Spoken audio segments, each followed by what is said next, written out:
Durante muchos años, la historia de Hungría estuvo llena de batallas épicas y una defensa resistente, cuando el país se encontraba bajo constante presión de fuerzas externas. Los múltiples intentos de mantener su tierra, defender sus fronteras y conservar su independencia se convirtieron en una prueba de resistencia para el pueblo húngaro. En ese periodo, su estrategia principal consistía en mantener firmemente las posiciones y proteger activamente su territorio, permitiendo que el tiempo jugara a favor de los luchadores por la libertad. Sin embargo, en el año 1350, después de una larga era de lucha en la que el poder en la península cambió lentamente pero de manera segura, llegó un momento de inflexión. Entonces, tras largos años en los que las fuerzas turcas ejercían una influencia dominante, la situación empezó a cambiar. En lugar de defensas eternas, comenzó una política ofensiva activa. El primer golpe importante contra las posiciones otomanas fue dirigido a la fortaleza en Estregón, un punto estratégico situado en una colina alta que se elevaba sobre el río Danubio. En aquellos años, los turcos aún mantenían en la región guarniciones fortificadas, armadas con artillería pesada, aunque sus principales ejércitos estaban ocupados en otros frentes, librando campañas en distintas regiones. En ese momento, se diseñó un plan de ataque rápido y decisivo, un plan que incluía el despliegue de infantería y caballería pesada. La operación fue meticulosamente planificada, su objetivo era intentar recuperar Estregón, la fortaleza más importante en el camino del enemigo. Aunque las fortificaciones eran bastante sólidas, seguían estando aisladas, rodeadas además de tierras infranqueables y de difícil acceso para la artillería enemiga, esa fortaleza representaba un punto vulnerable. Por ello, el momento fue elegido con precisión, cuando se podía romper el equilibrio de fuerzas establecido. La campaña empezó con un asalto rápido que duró semanas. El estruendo de los cañones, las piedras que destrozaban las paredes, las grietas en la superficie de piedra, todo ello se convirtió en parte de la lucha continua. Cada día, las partes en combate sentían como las fortificaciones se debilitaban, como las paredes, como heridas abiertas, agrietaban y cedían. El asedio, agotador y exhausto, gradualmente provocaba que las defensas perdieran fuerza y decisión. Durante varias semanas, la heroica defensa, que había durado décadas, se desplomó bajo el avance de fuerzas superiores. Poco después del fin de este sangriento asedio, las banderas cambiaron de lugar, Estregón volvió bajo control de Hungría. Esta victoria se convirtió en un símbolo de que expandirse aún más hacia el interior de Europa Central ya no era tan fácil para los turcos y que sus planes enfrentaban fuerzas firmes y decididas. Esa fecha, el año 1350, se convirtió en el punto de partida para una nueva visión de los eventos militares en la región. Los conflictos militares entre el Imperio Otomano y la monarquía de los Habsburgo, que duraron mucho tiempo, se entrelazaron estrechamente. En esas tierras no había ninguna generación que no conociera las guerras, los cambios de control de las ciudades y fortificaciones, ni las constantes reorganizaciones del frente. Pero, a pesar de los intercambios y las victorias temporales, la guerra en sí parecía un nudo sin resolver, nunca dejaba de continuar por completo. Una de las principales razones de esto era la persistente e inquebrantable ciudad de Estreg, situada en una altura que se elevaba por encima de la vía fluvial más importante de la región, el río Danubio. El Danubio era la arteria principal por la que transitaba el transporte, el comercio y el movimiento de las fuerzas militares. Bajo el control de Estreg, no solo se podía observar esta ruta acuática, sino también influir en su curso. Poseer esta posición significaba no solo tener una vista de lo que ocurría, sino también, en caso necesario, bloquear el abastecimiento del enemigo. Debido a esto, el control de Estreg se convirtió en un aspecto estratégico sumamente importante para toda la aventura en la región. Cuando en mediados del siglo XV los turcos tomaron Estreg, no solo tomaron la ciudad, sino que obtuvieron un punto clave para controlar el río. Restablecida su fuerza, el ejército turco adquirió la capacidad de vigilar la navegación en el Danubio, proteger sus rutas comerciales y ejercer presión constante sobre las provincias centrales de Hungría. La posesión de la fortaleza permitía a los turcos mantener la región bajo amenaza constante sin necesidad de enviar grandes ejércitos en profundidad en territorio enemigo. Bastaba con controlar el desfilado y mantener la zona para que toda la región permaneciera en un estado de incertidumbre e inestabilidad. Durante muchos años, el gobierno húngaro y sus ejércitos se vieron obligados a vivir según un principio defensivo. La frontera tensada se ubicaba en barreras naturales, ríos, colinas y puestos fortificados construidos para ganar tiempo y facilitar la movilización. La distancia se utilizaba como una herramienta para retrasar el avance del enemigo, y las fortificaciones en la frontera, junto con los fuertes, creaban una cadena difícil de superar sin grandes pérdidas.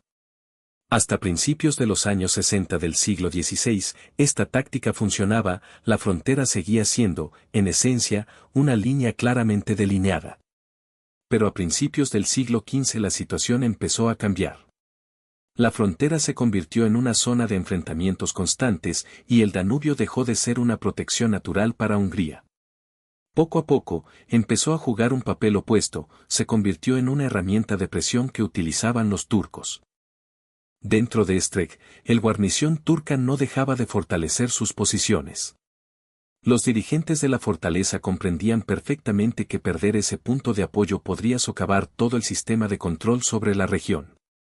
Por eso, cada pocos meses, confirmaban su disposición, realizaban revisiones de las murallas, las reforzaban con nuevas capas de tierra y tablas, afinaban las posiciones de artillería, revisaban los sistemas defensivos.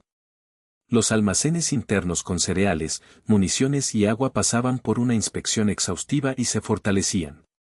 El guarnición practicaba casi a diario para estar preparado ante cualquier amenaza que pudiera surgir en cualquier momento. La tensión en la región no generaba pánico, sin embargo, era evidente que todo se encontraba en un estado de máxima vigilancia. En la ciudad de Estreg se mantenía una defensa sólida y, a pesar de las medidas preparatorias, estas acciones indicaban algo más que una simple disposición ante un posible peligro. Los otomanos compraron que ya no podían confiar en sus fortificaciones al 100%, ya que también cambiaba el panorama general del conflicto. La guerra adquiría un carácter diferente, las fuerzas turcas se veían obligadas a dividir sus tropas, concentrándolas en varias direcciones simultáneamente. Los principales ejércitos avanzaban por diferentes frentes, mientras que Estreg permanecía poderoso, pero cada vez más aislado. Para Hungría y las fuerzas austríacas, este hecho planteaba una pregunta nueva, muy importante, ya no se trataba únicamente de fortalecer la defensa al norte del Danubio. La cuestión central ahora era si valía la pena seguir manteniendo la fortaleza turca, situada justo en la orilla de ese río. Estreg adquirió una importancia especial y su sitio o captura dejaron de ser solo una tarea territorial. Se trataba de eliminar un punto estratégico que hacía a toda Hungría vulnerable y consolidaba la influencia turca en la región. Esta decisión supuso un punto de inflexión, marcando un cambio profundo en la táctica y estrategia de ambas partes. Hungría y sus aliados pasaron a acciones activas, dejando de considerar únicamente la defensa como prioridad. Por primera vez en muchos años, la guerra por el Danubio se volvió más ofensiva, y las medidas preparatorias se centraron especialmente en Estreg. Las guerras no comienzan con un disparo, empiezan cuando las partes dejan de simular tranquilidad y toman la amenaza en serio. Y justo en la primavera de 1595, llegó ese momento en que el sitio se convirtió en una realidad ineludible. Para las guarniciones otomanas dentro de Estreg, la preparación tomó un nuevo curso, ya no era solo una advertencia común, sino una completa disposición para actuar. El comandante de la fortaleza cambió de táctica, en lugar de mantener pasivamente la capacidad defensiva, pasó a prepararse activamente para un posible asedio. Se establecieron enlaces de señalización entre las torres, se organizaron rutas para mensajes rápidos y correos. A cada oficial se le recordó su papel en caso de que la ciudad fuera repentinamente bombardeada o sitiada. El guarnición empezó a entrenarse con mayor regularidad, disparos, maniobras y ejercicios tácticos se realizaban casi todos los días. Las armas no solo se colocaban en sus posiciones, sino que también se calibraban y ajustaban, ensayando posibles escenarios de uso. El abastecimiento de municiones se hizo más meticuloso, los materiales se transportaban cerca de las posiciones para evitar retrasos en el inicio de las acciones de combate. Incluso dentro de la ciudad, las personas y sus habitantes reorganizaron su vida cotidiana, limitando todos los desplazamientos no esenciales y dirigiendo a los ciudadanos hacia zonas internas más seguras. Se estableció racionamiento de víveres con plena confianza en que, si fuera necesario, el reabastecimiento podría retrasarse o incluso no llegar en absoluto. Estreje dejó de ser simplemente un puesto fortificado y se convirtió en un símbolo de resistencia y preparación. Al mismo tiempo, en el otro lado del frente, en la frontera, ocurrían eventos no menos importantes, que por primera vez en muchos años mostraban que la corte de los Habsburgo en Austria comenzaba a actuar en lugar de solo observar.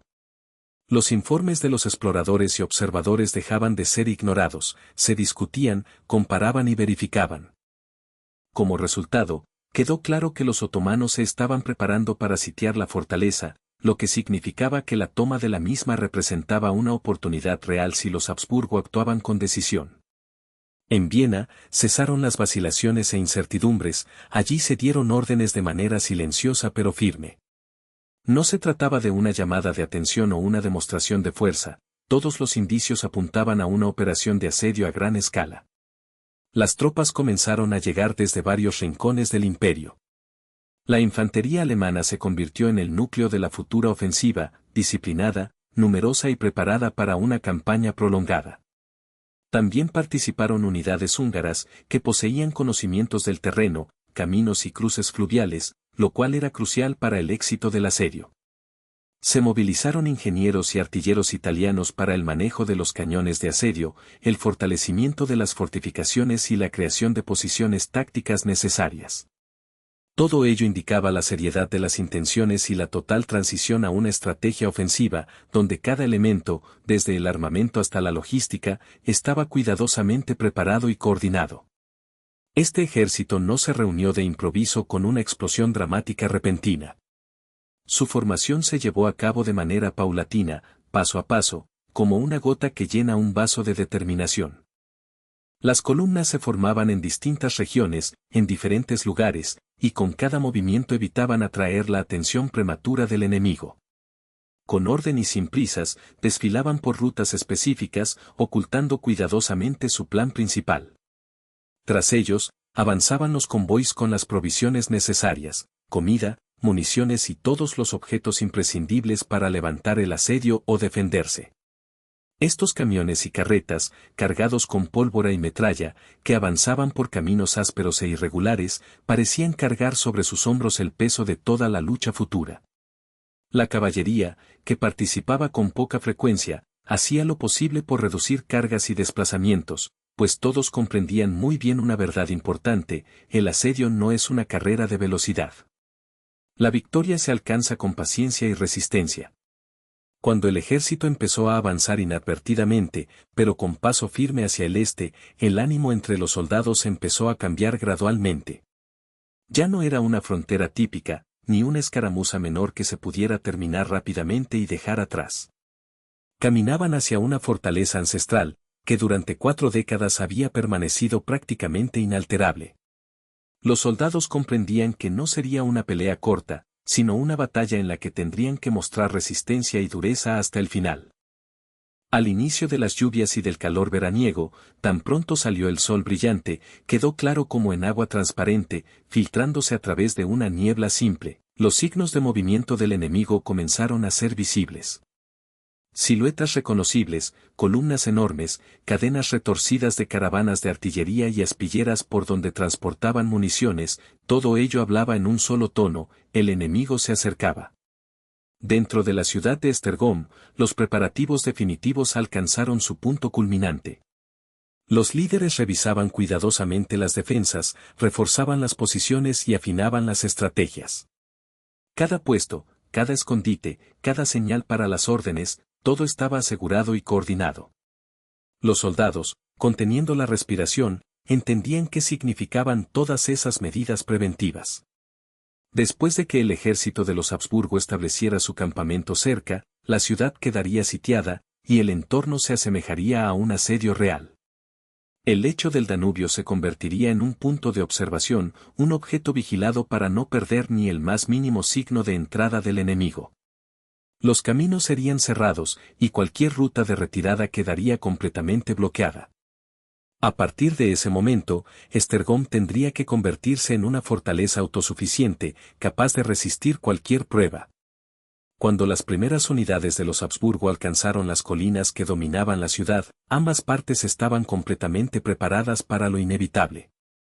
No confiaban en ninguna seguridad o tranquilidad especial, solo sentían una preparación, una calma ligeramente superior a la normal, y comprendían que la batalla comenzaría en breve.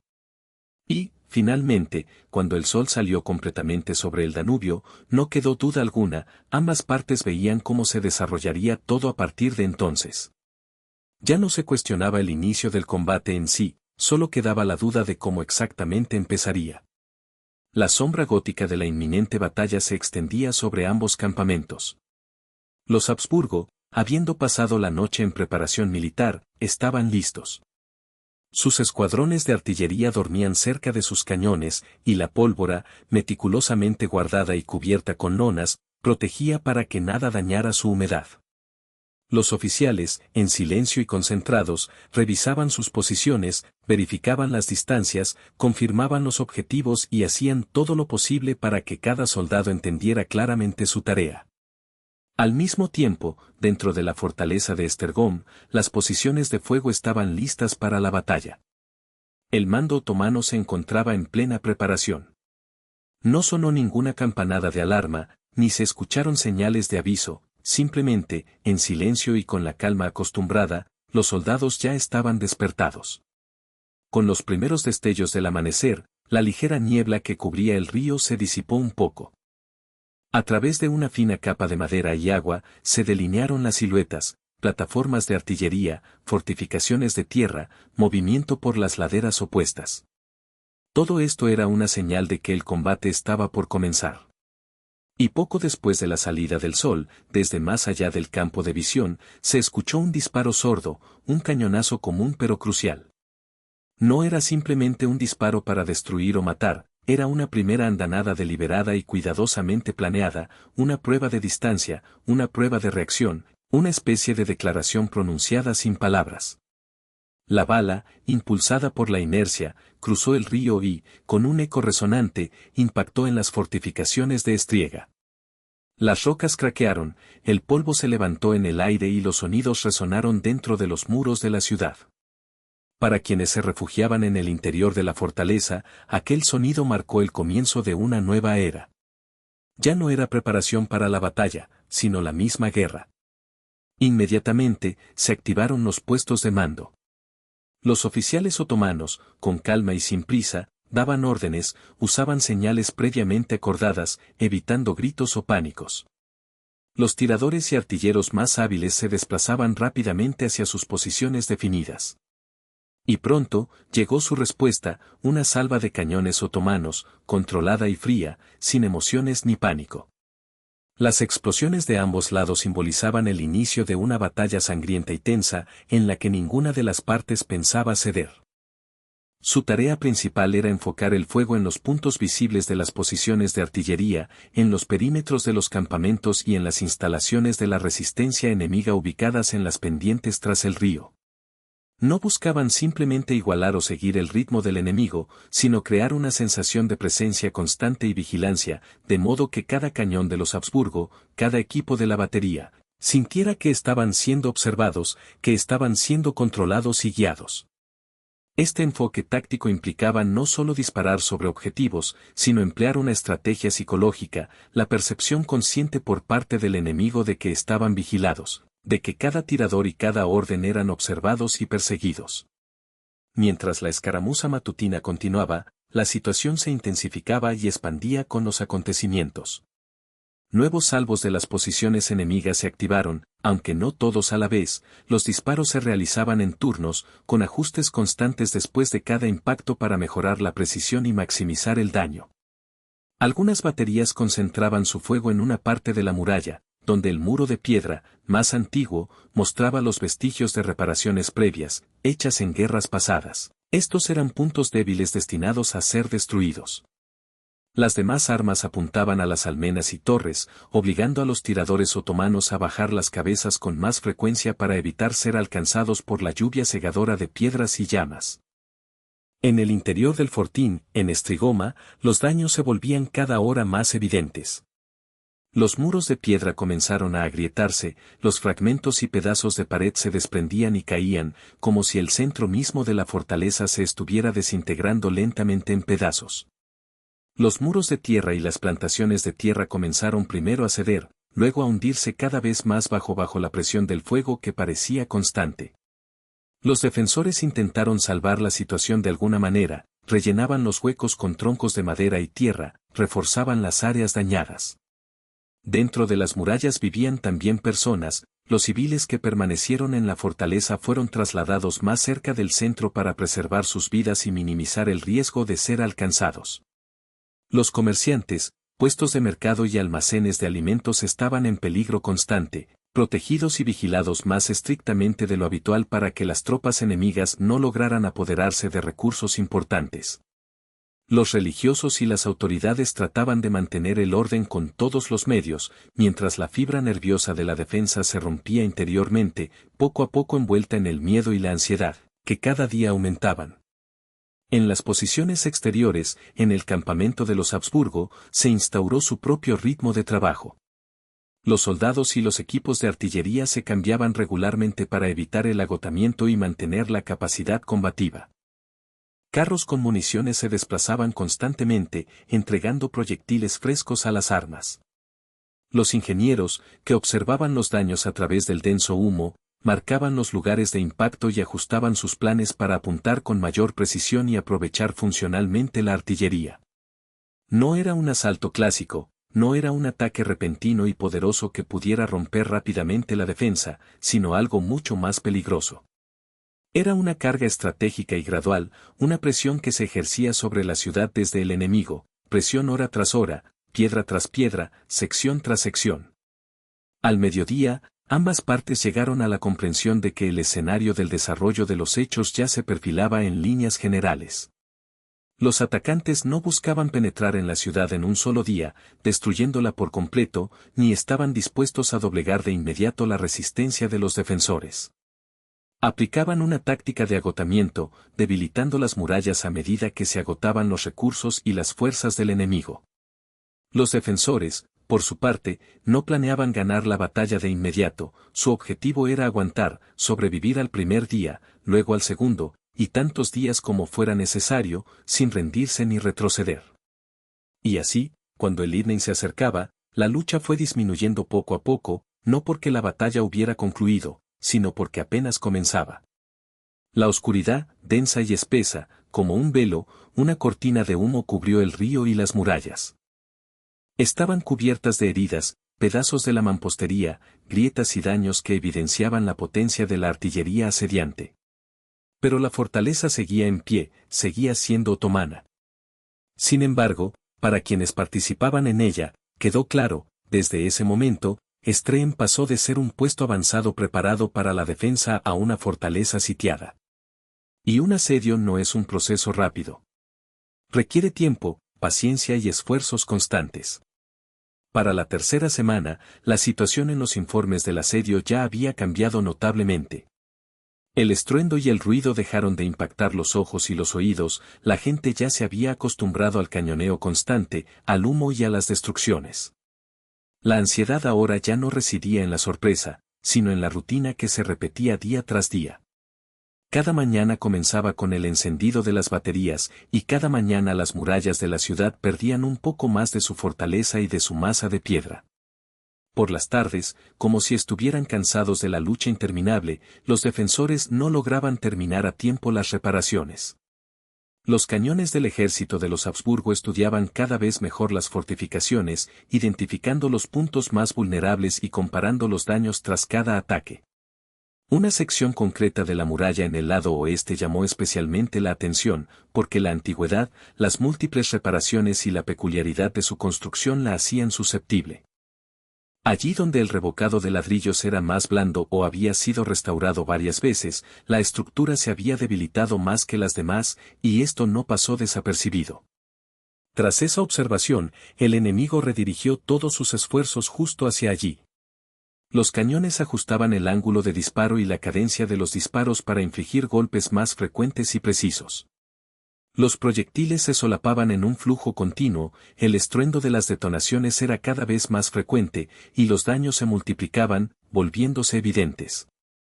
Dentro de la fortaleza se podía ver cómo las piedras y los ladrillos comenzaban a caer hacia el interior de las murallas en lugar de afuera, las grietas se extendían por toda su superficie, y aunque aún se realizaban reparaciones temporales en la esperanza de frenar la destrucción, éstas ya no podían resistir las pruebas nocturnas.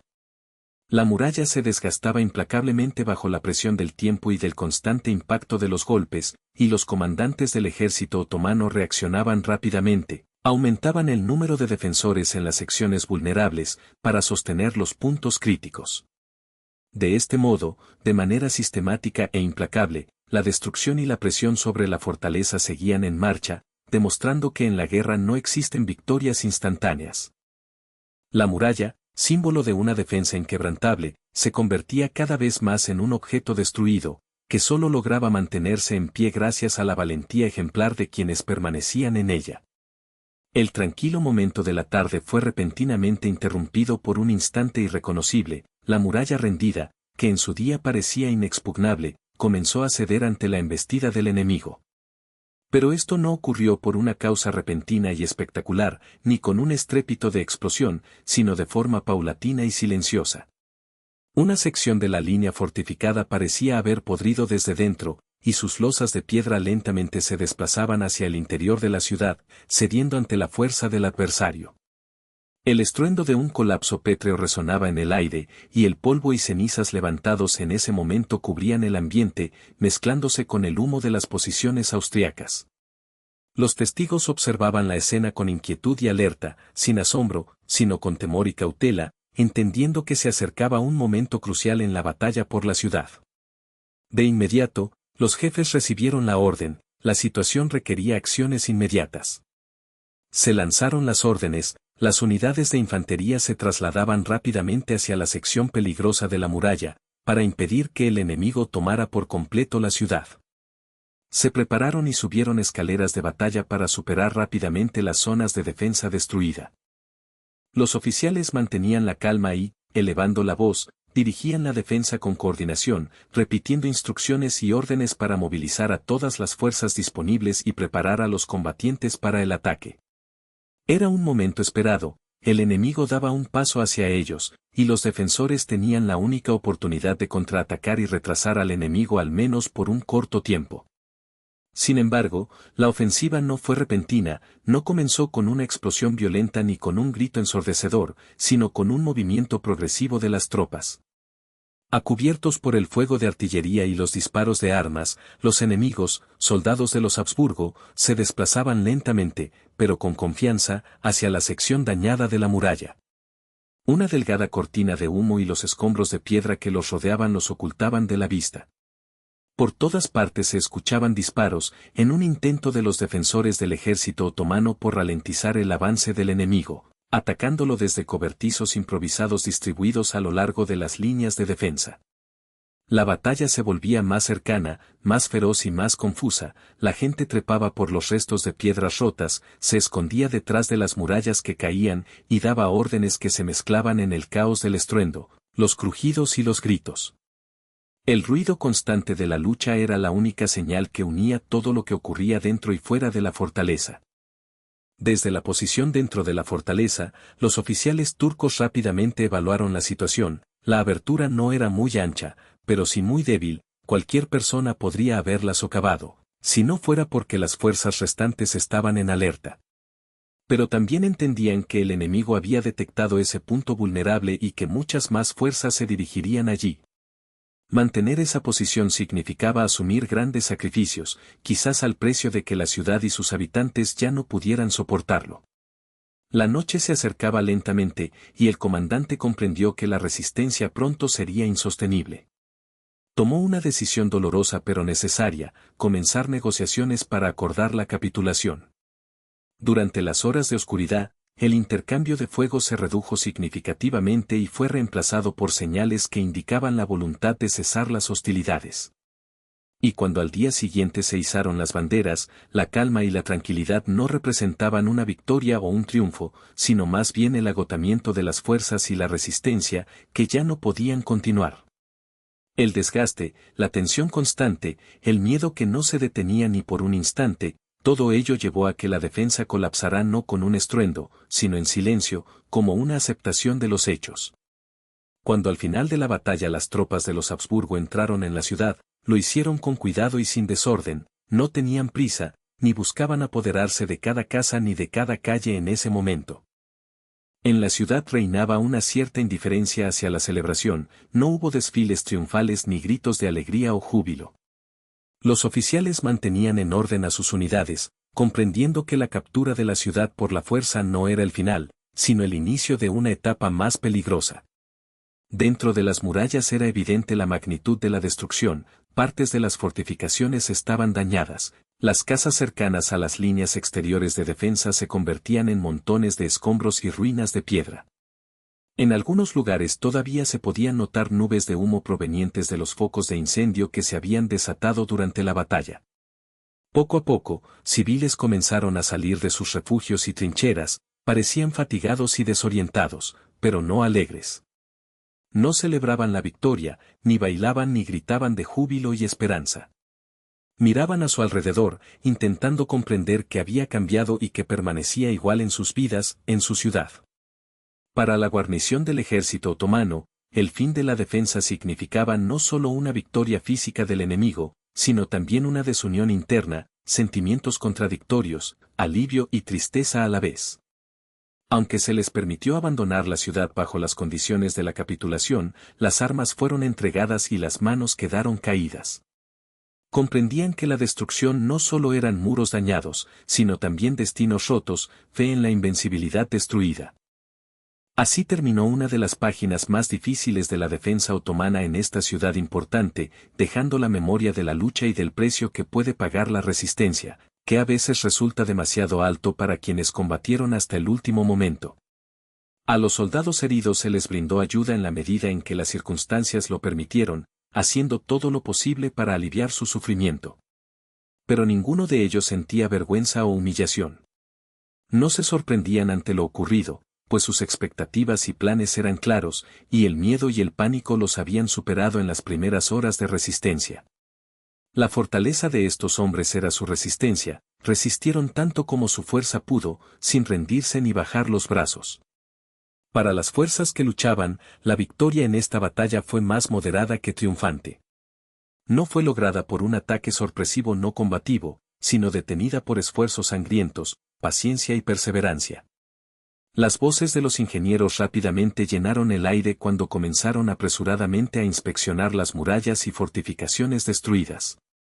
El tiempo no se detuvo ni por un momento, las reparaciones y trabajos de recuperación comenzaron casi de inmediato, incluso antes de que el humo desapareciera por completo y el polvo se asentara, porque esta ciudad era demasiado importante para dejarla vulnerable y preparada para nuevos enfrentamientos. La recuperación avanzaba en todos los frentes, las iglesias, símbolos de fe y espíritu, fueron restauradas, las estructuras administrativas se reorganizaron rápidamente para establecer control y gestión. Los destacamentos punitivos se concentraron en proteger la ciudad y toda su vecindad, resistiendo cualquier intento del enemigo de recuperar lo perdido. Mientras tanto, dentro de la ciudad, continuaba el trabajo militar, y fuera de ella se desarrollaban nuevos acontecimientos que generaban inquietud general. Al enterarse de la caída de Esztergom, la noticia se difundió rápidamente a lo largo del río Danubio por toda Europa Central, causando gran resonancia y cambios en los ánimos. Para el frente monárquico de los Habsburgo, esto fue una prueba de que la guerra aún se inclinaba a su favor y que la suerte podía volver a su lado. Al mismo tiempo, para el Imperio Otomano, esto no fue una señal de derrota, sino un recordatorio de que era necesario seguir resistiendo. Perdieron una fortaleza importante, pero no perdieron completamente su capacidad de lucha. Comprender esto era común para todos los participantes del conflicto, la captura de Esztergom no significaba el fin de la guerra, más bien, cambió radicalmente su curso. Las fronteras se desplazaron, el mapa estratégico del mundo cambió, y tanto las partes como la confianza de ambas aceptaron esto. Como resultado, ambos bandos comenzaron a prepararse para las próximas fases de la lucha, los próximos desafíos y nuevos enfrentamientos. En este tipo de conflictos, la finalización de un asalto no es más que un paso intermedio, no el final, sino simplemente una transición hacia el siguiente capítulo. Pasó mucho tiempo desde que cesaron los disparos y el estruendo de los cañones, pero la importancia de Esztergom continuaba siendo vigente y significativa. No porque haya caído específicamente, sino porque su caída cambió radicalmente el curso de los acontecimientos. La captura de esta ciudad en 1595 no fue el fin de la guerra en sí, sino una señal de que ambos oponentes, el Imperio Habsburgo y el Imperio Otomano, reconsideraron todo el conflicto de manera distinta. Para los Habsburgo, el asedio se convirtió en una lección importante, las fortalezas y posiciones estratégicas del Imperio Otomano no eran invencibles. Con una preparación adecuada, paciencia y acciones coordinadas, podían ser recuperadas por el enemigo. Esta victoria fortaleció la fe en sus propias capacidades, amplió su visión de las aspiraciones, haciéndolas más decididas. Al mismo tiempo, para los turcos, la pérdida de Esztergom fue una señal de alarma, demostraba que la potencia del imperio, a pesar de su riqueza y fuerza, no era absoluta. La distancia que separaba a ambas partes, así como las dificultades de las largas cadenas logísticas que se extendían por cientos de kilómetros, tenían un peso importante. Estos factores creaban una amenaza real para campañas futuras. La estrategia cambió, aumentó la cautela y la previsión. Para los húngaros, que defendían esas tierras, el asalto a Esztergom se convirtió en un punto de fractura en su larga historia de derrotas y victorias. Después de más de 50 años en que la fortaleza turca permaneció bajo control enemigo, comenzaron cambios en la nación. La vida no se hizo más fácil, pero sí más segura y consciente, porque se dio un paso importante, desapareció una de las mayores fortalezas turcas en el camino del enemigo. Este paso no supuso inmediatamente una mayor facilidad ni un alivio completo, pero sí cambió por completo el curso de los acontecimientos. La presencia de este bastión en las fronteras meridionales del imperio recordaba que las victorias no son eternas y que las derrotas no significan el fin de la epopeya. Indicaba la necesidad de lucha constante y de fortalecer las posiciones. Esta pelea sitiada dejó una lección más profunda sobre la naturaleza de las guerras en la era del temprano Nuevo Tiempo, no se resolvían mediante heroísmo o actos de valentía aislados, sino por una lucha prolongada y agotadora donde jugaban un papel importante la logística oportuna, la capacidad de mantener las posiciones y la paciencia. Por eso, Esztergom no se considera un simple episodio o el final de un conflicto bélico, fue un punto donde cambió la perspectiva, se produjo un giro en la conciencia y en la estrategia de ambas partes.